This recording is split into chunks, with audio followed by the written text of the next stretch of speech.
In the words of a famous internet meme, Ginny saved everyone in the Chamber of Secrets, change my mind. The reason for this statement is I'm kind of sick of Harry saving the day.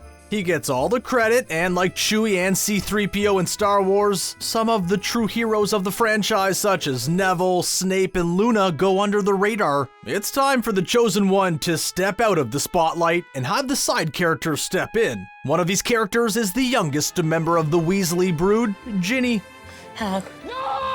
This is down to the fact that there's a pretty convincing theory going around the internet involving young Ginny and how she is the actual hero in Chamber of Secrets and responsible for saving countless lives. We are going to discuss this theory and draw up a pro and con list to see if this theory does indeed check out. Let's dive in. Oh, and spoilers, we're not going to be changing our mind. You're a wizard, Harry.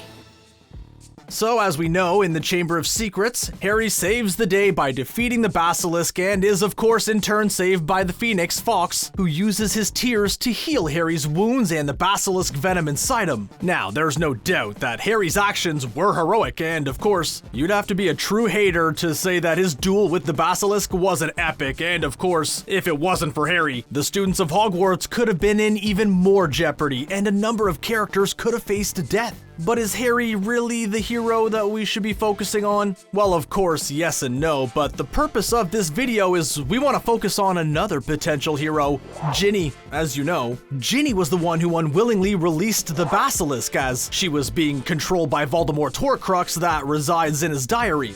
This causes the basilisk to make its way through the magical plumbing and petrify a number of characters, including Hermione, but none of them die, which is somewhat strange. Now, we can put this down to circumstance, or the fact that it benefits the plot, or just the plain fact that this is still aimed at children and you can't go around having an overgrown snake killing students. But is there something else going on here? And is Ginny actually the reason why no student died due to the basilisk? Of course, leave it to the internet to provide a crazy yet plausible theory as to how this happened. A theory on Reddit posted by user Raven Jedi suggested that Ginny was the reason why no one died, saying that Ginny was actually fighting off the Dark Lord's commands. The theory suggests that by Ginny pushing back against Voldemort, the basilisk became confused and either stalled, leading to people to escape, or it petrified the basilisk targets instead. Unfortunately though, Ginny wasn't alive during the first basilisk attack, and that's why Moaning Myrtle met her untimely death as there was no one to save her.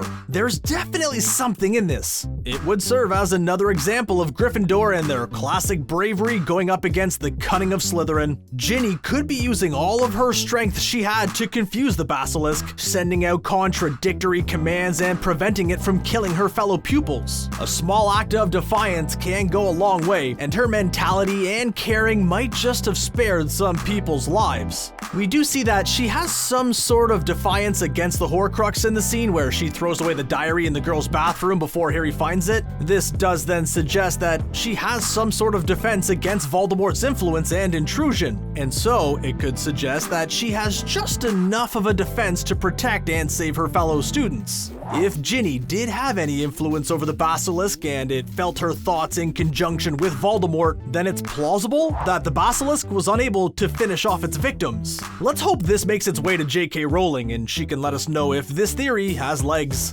The theory though is still not perfect, and although it is certainly an interesting notion, it's not without its holes. Although Ginny did dispose of the diary, she does steal it in order to cover up her actions in order to basically save her own bacon. If she had some form of defiance when under the diary's control, surely she could have proved from the get-go that she wasn't at fault. This one is arguable, but she does try and cover up her actions, showing that maybe she isn't as in control as we first thought, and because of her actions, more students are attacked. If she had more control as well, then maybe she could have done more to rid herself of the diary and repel it. But then again, she was only 11 at the time and going up against one of the most powerful wizards of all time. Although if she had any sort of control, she could have left more clues and hints as to the location of the Chamber of Secrets and what was causing the attacks, especially as she scribbled on the wall the fact that she was in the chamber. Also, the events that led to the victims not dying just feel like circumstance, and in some cases downright luck, and doesn't really point to any evidence that Ginny was involved.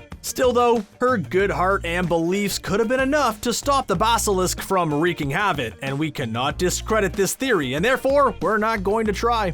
Ginny is undervalued and doesn't get much credit, and you know what? She needs some. What did you make of this theory? Do you think it makes sense? Or do you think that we're cuckoo? Let us know in the comments below and make sure to subscribe to ScreenRant today for all this and more. See ya!